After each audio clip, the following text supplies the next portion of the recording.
Democratic Bharatiya Samaj party के संस्थापक स्वर्गीय विजय हंस की दूसरी पुण्यतिथि पर पार्टी कार्यकर्ताओं, सामाजिक, धार्मिक और राजनीतिक लोगों द्वारा उन्हें श्रद्धा सुमन अर्पित किए गए।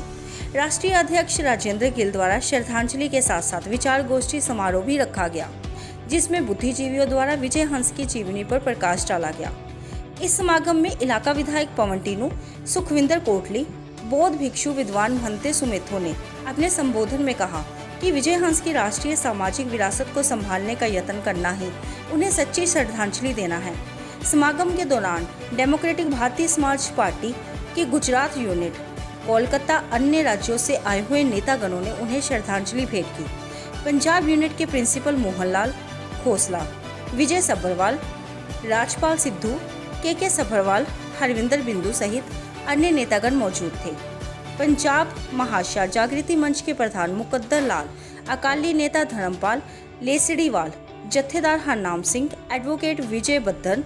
विजय हंस के भाई नरेश हंस, बेटे अतुल हंस, शेखर हंस, एडवोकेट स्नेह हंस, स्वाति हंस, जसवीर पारस, गायक दलविंदर दयालपुरी, निर्धन करतारपुरी द्वारा स्वर्गीय विजय हंस को श्रद्धा सुमन अर्पित किए गए। राजेंद्र गिल के द्वारा श्रद्धांजलि समारोह में पहुंचे सभी गणमान्य व्यक्तियों का धन्यवाद व्यक्त किया गया। पंजाब दैनिक न्यूज के लिए अनिल कुमार के साथ मुनीश तोखी की विशेष रिपोर्ट।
भावें हज कर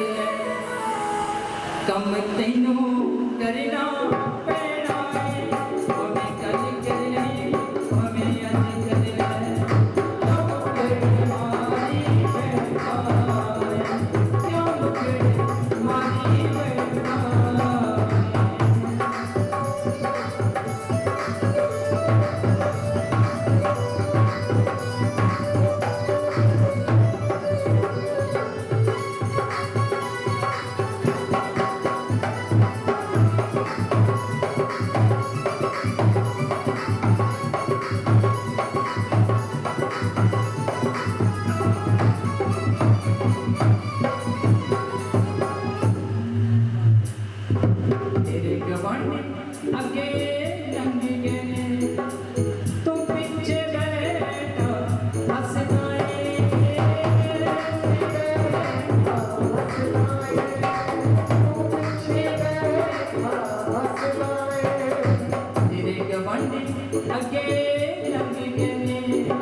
कम तैनू करना पैना भावें कल कर ले भावें हज कर ले क्यों मुझे मारी बैठना क्यों मुझे मारी बैठना जिना पुरुष बनाए पशुओं तो आदेश कर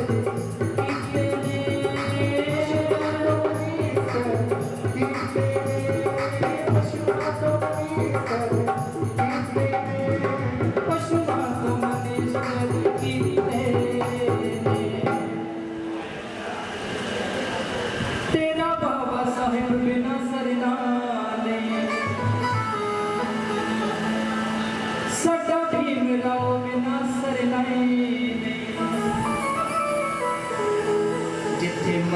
तो नठ भज कर ले जिथे मर्जी तो नठ भज कर ले कम तैनू करना पैना भावें गल करे भावें अज करे क्यों मुकड़ मारी बैठा क्यों मुकड़ मारी बैठा दलित बलावा चंचे तेरा मुंडिया भावें तेरा मुंडिया चंचे कर ले कम तैनू करना पैना भावें गल करे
हमारे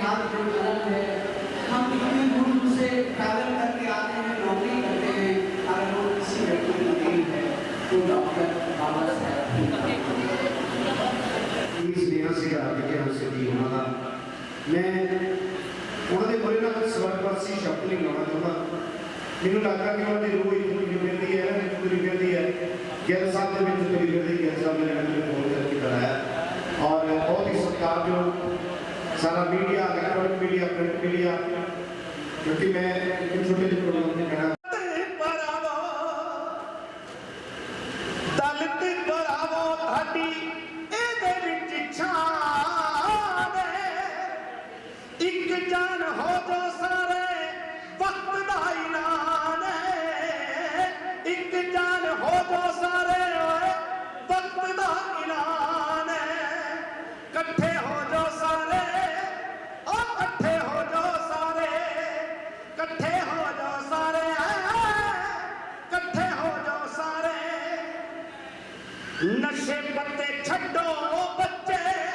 अपने पढ़ा लवो नशे पत्ते छड्डो बच्चे अपने पढ़ा लवो कौम लिखे जिंदगी दे साल वालो कौन सोनी जी कौम लिखे जिंदगी दे साल वालो साडी है धरती साडी है धरती निर्जन साडा आसमान एक जान हो जो सारे वक्त दा ऐलान एक जान हो जो सारे वक्त दा ऐलान भावें अज बहुत फंक्शन चल रहे हैं विजय हंस मेरे अपने शहर करतारपुर भी चल रहे हैं बड़ी तुहाडे लो महामुखी का हुंगारा लेना चाहुंदा उपर हत्थ करके ओ इकट्ठे हो जो सारे इकट्ठे हो जो सारे ਇੱਥੇ ਮੜ ਕੇ ਬਾਹਰ ਚੱਕ ਕੇ ਦਿਖਾਉਂਦਾ ਪਰ ਤੁਸੀਂ ਸਾਰੇ ਇਕੱਠੇ ਹੀ ਹੋ ਕਿ ਇਕੱਠੇ ਹੋ ਜਾਓ ਸਾਰੇ ਇਕੱਠੇ ਹੋ ਜਾਓ ਸਾਰੇ ਹੋ ਇਕੱਠੇ ਹੋ ਜਾਓ ਸਾਰੇ ਇਕੱਠੇ ਹੋ ਜਾਓ ਸਾਰੇ ਕੌਮ ਲਿਖੇ ਜ਼ਿੰਦਗੀ ਦੇ ਸਾਲ ਆਉਣੇ ਪੈਣੇ ਨੇ ਮੀਡੀਆ ਬੈਠਾ ਸਾਡੇ ਵੱਡੇ ਭਾਜੀ ਅਕਾਲੀ ਪੱਤਰਕਾਰ ਤੋਂ ਦੇਖ ਸਾਹਿਬ ਕਿ ਕੌਮ ਲਿਖੇ ਜ਼ਿੰਦਗੀ ਦੇ ਸਾਲ ਆਉਣੇ ਪੈਣੇ ਨੇ ਮੰਗਿਆ ਨਾ ਮਿਲੀ ਦੇ ਹੱਕ ਖੋਣੇ ਪੈਣੇ ਨੇ ਮੰਗਿਆ ਨਾ ਮਿਲੀ ਦੇ ਹੱਕ ਖੋਣੇ ਪੈਣੇ ਨੇ ਹੌਸਲਾ ਨਾ ਹਾਰਿਓ ਬੋਲੀ ਸਾਹਿਬ ਹੌਸਲਾ ਨਾ ਹਾਰਿਓ ਤੁਹਾਡਾ ਆਪਣਾ ਅਸਮਾਨ ਇੱਕ ਜਾਨ ਹੋ ਜੋ ਸਾਰੇ ਵਕਤ ਦਾ ਐਲਾਨ ਇੱਕ ਜਾਨ ਹੋ ਜੋ ਸਾਰੇ वक्त दा ऐलान इकट्ठे हो जो सारे ओ इकट्ठे हो जो सारे इकट्ठे हो जो सारे ओ इकट्ठे हो जो सारे ਤੁਹਾਡਾ ਸਾਰੇ ਦਾ ਬਹੁਤ ਬਹੁਤ ਧੰਨਵਾਦ। ਮੇਰੇ ਅੰਦਰ ਇੱਕ ਨਾਮ ਸ਼ਖਸੀਅਤ ਸਾਡੀ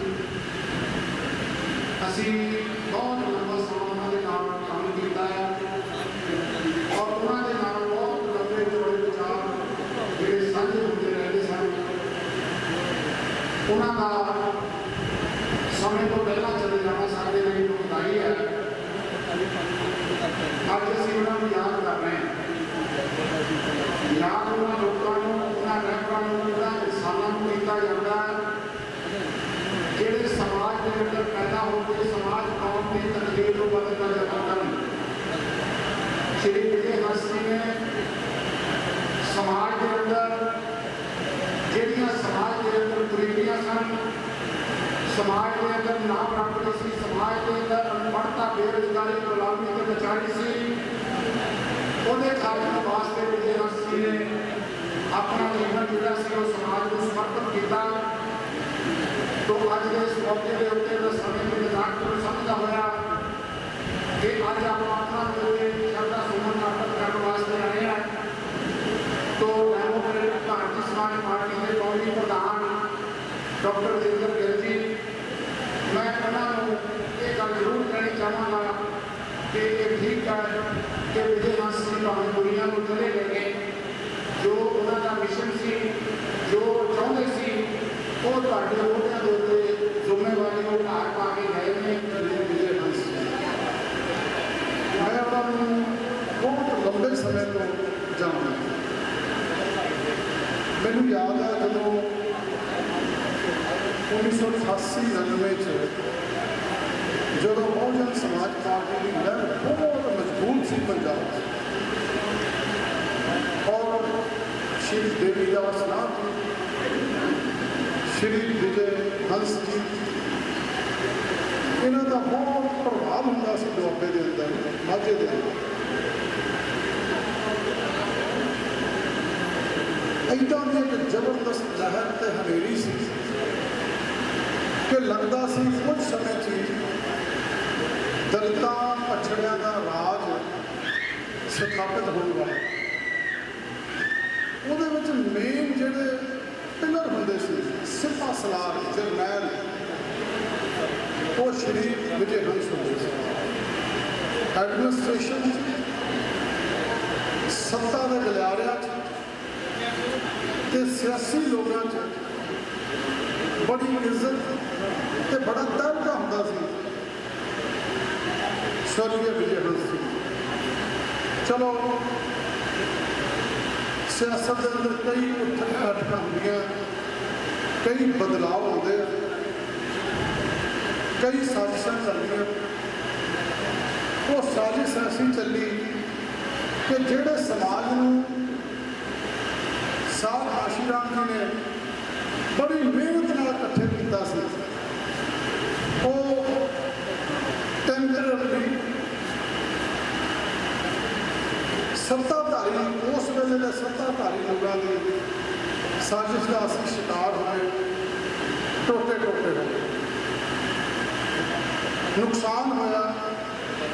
ਪੰਜਾਬ ਦੇ ਨਹੀਂ ਬਲਕਿ ਨਾਰਥ ਇੰਡੀਆ ਦੇ ਇਸ ਸੰਗਠਨ ਨੂੰ, ਇਸ ਲਹਿਰ ਨੂੰ ਪਿਆਰ ਕਰਨ ਵਾਲੇ, ਲਹਿਰ ਨੂੰ ਸਿਰਜਣ ਵਾਲੇ, ਮਜ਼ਬੂਤ ਕਰਨ ਵਾਲੇ ਲੋਕਾਂ ਦਾ ਗੁਜਰਾਤ ਦੇ ਕਲਕੱਤੇ ਤੋਂ ਆਏ ਲੋਕ ਤੇ ਗੋਆ ਦੇ ਬਹੁਤ ਸਾਰੇ ਅਲੱਗ-ਅਲੱਗ ਸਟੇਟਾਂ ਤੋਂ ਸਾਡੇ ਲੋਕ ਆਏ ਨੇ ਤੇ ਪੰਜਾਬ ਦੇ ਵੀ ਅਦਰ ਸਟੇਟ ਦੇ ਆਉਣ ਵਾਲੇ ਲੋਕਾਂ ਦਾ ਬਹੁਤ-ਬਹੁਤ ਧੰਨਵਾਦ ਕਰਦਾ ਹਾਂ। मैं आज हिंदी ਦੇ ਵਿੱਚ ਆਪਣੀ ਜੋ ਸਪੀਚ ਆ ਜਾਂ ਸ਼ਰਧਾਂਜਲੀ ਅਰਪਿਤ ਕਰਾਂਗਾ ਸਵਰਗੀ ਸ਼੍ਰੀ ਵਿਜੇ ਹੰਸ ਜੀ ਤੇ ਮਾਤਾ ਰਕਸ਼ਾ ਹੰਸ ਜੀ ਨੂੰ। ਅੱਜ ਡੈਮੋਕ੍ਰੈਟਿਕ ਭਾਰਤੀ ਸਮਾਜ ਪਾਰਟੀ ਦੇ ਸੰਸਥਾਪਕ ਸਾਹਿਬ ਸ਼੍ਰੀ ਵਿਜੇ ਹੰਸ ਜੀ ਦੀ ਦੂਸਰੀ ਬਰਸੀ ਸੀ। ਅਲਾਵਲਪੁਰ ਵਿੱਚ KSSD ਹਾਈ ਸਕੂਲ ਵਿੱਚ ਰੱਖੀ ਗਈ। ਡੈਮੋਕ੍ਰੈਟਿਕ ਭਾਰਤੀ ਸਮਾਜ ਪਾਰਟੀ ਦੇ ਨੈਸ਼ਨਲ ਬੋਡੀ ਦੇ ਅਤੇ ਪੰਜਾਬ ਬੋਡੀ ਦੇ ਕਾਫੀ ਲੀਡਰ ਸਾਹਿਬਾਨ ਗੁਜਰਾਤ, ਗੋਆ ਤੇ ਹੋਰ ਅਦਰ ਸਟੇਟਾਂ ਵਿੱਚੋਂ ਆਏ ਸੀ, ਕਾਫੀ ਸਟੇਟਾਂ ਵਿੱਚੋਂ ਆਏ ਸੀ।